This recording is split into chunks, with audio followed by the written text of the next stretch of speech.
ayant prêté serment le 2 avril 2019, le 2 avril 2024, boucle les 5 années calendaires. Donc c'est la fin du mandat. Et moi, je compte m'en arrêter à ce mandat. Et je compte donc, après le 2 avril,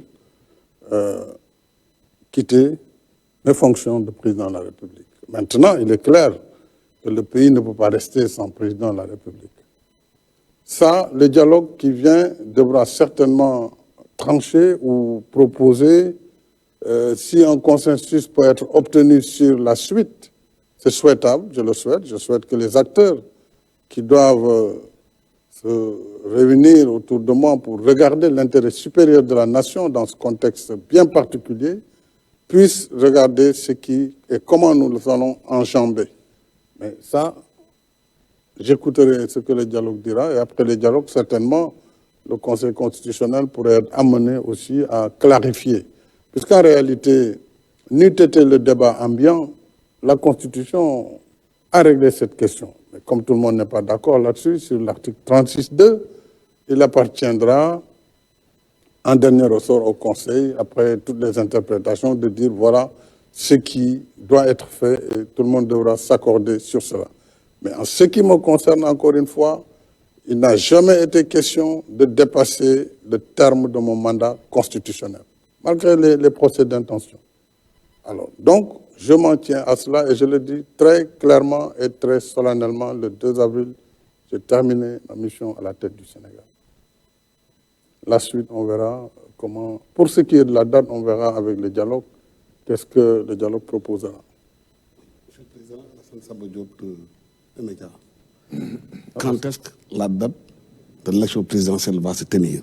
Est-ce qu'avant le 2 avril, il y aura une date retenue pour aller aux urnes et choisir votre successeur? Vous savez, il y a eu un problème. N'eût été ce problème, le 25, on serait allé au vote.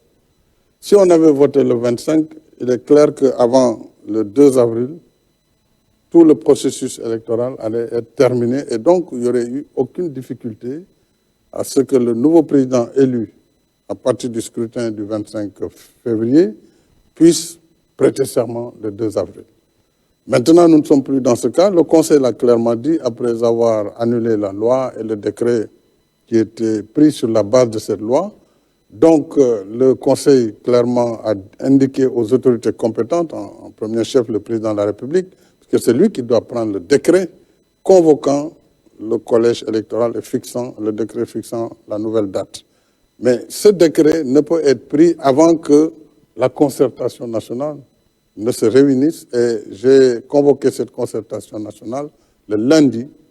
Et je pense que sur 2 jours maximum, lundi prochain, c'est le lundi 26, on devrait, entre lundi et mardi, terminer, puisqu'il n'y a pas beaucoup de sujets en réalité qui doivent être traités. Quelle date pour l'élection et qu'est-ce qu'il faut faire sur l'après 2 avril. Donc, c'est des sujets qui peuvent être simples si les gens mettent en avant l'intérêt supérieur de la nation, dès lors que la participation du président, sa prolongation à la tête du pays n'est plus en jeu, et ne l'a jamais été d'ailleurs. Si on trouve ce consensus, moi je prendrai le décret immédiatement pour fixer la date. Si le consensus n'est pas trouvé, je renverrai l'ensemble au niveau du Conseil constitutionnel en ce moment qui avisera. Si je comprends bien, le 2 avril, vous allez passer le pouvoir à votre successeur si la date a été retenue pour les élections présidentielles, pour la présidentielle. Il ne peut y avoir de successeur tant qu'il n'y a pas d'élection. Clairement, il faut qu'il y ait une élection, que le processus électoral arrive à terme et qu'on élise un président de la République, qu'il entre en fonction, c'est-à-dire qu'il prête serment devant le Conseil constitutionnel.